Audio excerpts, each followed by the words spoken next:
नमस्कार। आज हम पढ़ेंगे पाठ हुदहुद। हुदहुद को कलगी कैसे मिली। एक बार सुलेमान नाम के बादशाह आकाश में उड़ने वाले अपने उड़न खटोले पर बैठे कहीं जा रहे थे। बड़ी गर्मी थी, धूप से वह परेशान हो रहे थे। आकाश में उड़ने वाले गिद्धों से उन्होंने कहा कि अपने पंखों से तुम लोग मेरे सिर पर छाया कर दो, पर गिद्धों ने ऐसा करने से मना कर दिया। उन्होंने बहाना बनाते हुए कहा, हम तो इतने छोटे छोटे हैं, हमारी गर्दन पर पंख भी नहीं है, हम छाया कैसे कर सकते हैं। सुलेमान आगे बढ़ गए। कुछ दूर जाने पर उनकी भेंट हुदहुदों के मुखिया से हुई। सुलेमान ने उससे भी मदद मांगी। वह चतुर था। उसने फौरन अपने दल के सभी हुदहुदों को इकट्ठा करके बादशाह सुलेमान के ऊपर छाया कर दी। सुलेमान बोले, मैंने गिद्धों से भी मदद मांगी थी, वे मेरी मदद कर सकते थे, पर उन्होंने मेरी मदद नहीं की। तुम गिद्धों से छोटे तो हो, पर चतुर अधिक हो। तुम सबने मिलकर मेरी सहायता की है। मैं तुमसे बहुत प्रसन्न हूँ।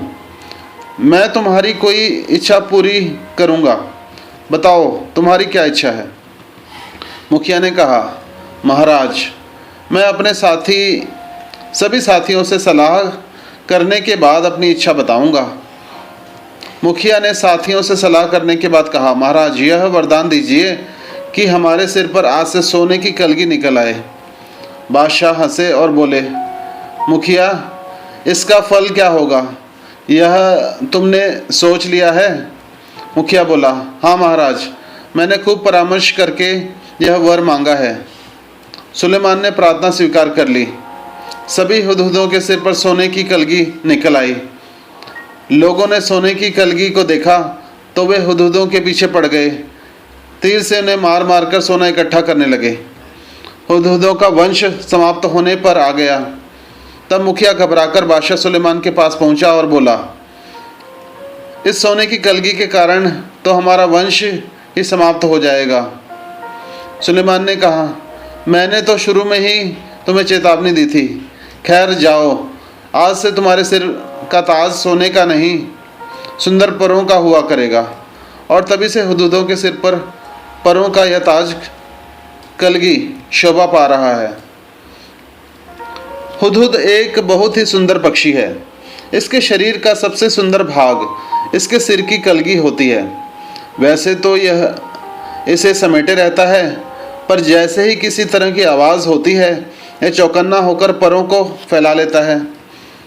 तब यह कलगी देखने में हूबहू किसी सुंदर पंखी जैसी लगने लगती है। इसी कलगी के बारे में तुमने अभी एक सुंदर कहानी भी पढ़ी है। हुदहुद का सारा शरीर रंग बिरंगा और चटकीला होता है। पंख काले काले होते हैं, जिन पर मोटी सफ़ेद धारियां बनी होती हैं। गर्दन का अगला हिस्सा बादामी रंग का होता है। चोटी भी बादामी रंग की होती है, मगर उसके सिरे काले और सफ़ेद होते हैं।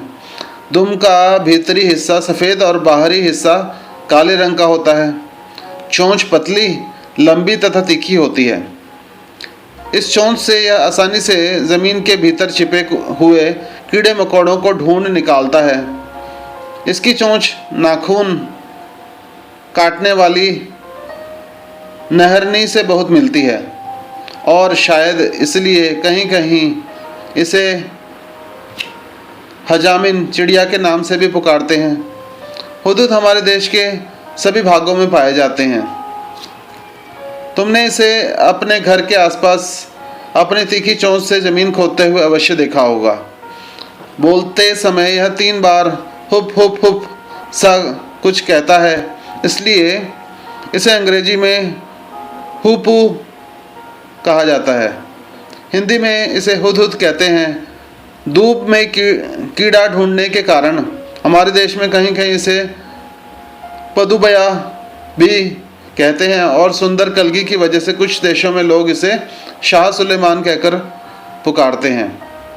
मादा हुदहुद 3 से 10 तक अंडे देती है। जब तक बच्चे अंडे से बाहर नहीं निकल जाते। वह अंडों पर बैठी रहती है, हटती नहीं। नर वहीं भोजन लाकर उसे खिला जाता है, पर दोनों में से कोई भी घोंसले की सफाई नहीं करता। संसार के विख्यात पक्षियों में से एक है यह हुदहुद। यह अपनी सुंदरता के लिए तो मशहूर है, पर इसे पालतू नहीं बनाया जा सकता और न ही इसकी बोली में मिठास है। तो आपको हुदहुदों के बारे में जानकर कैसा लगा? अगर अच्छा लगा तो आप इस वीडियो को लाइक करें, कमेंट करें और इस वीडियो को शेयर करें और इस चैनल को सब्सक्राइब भी करें। धन्यवाद।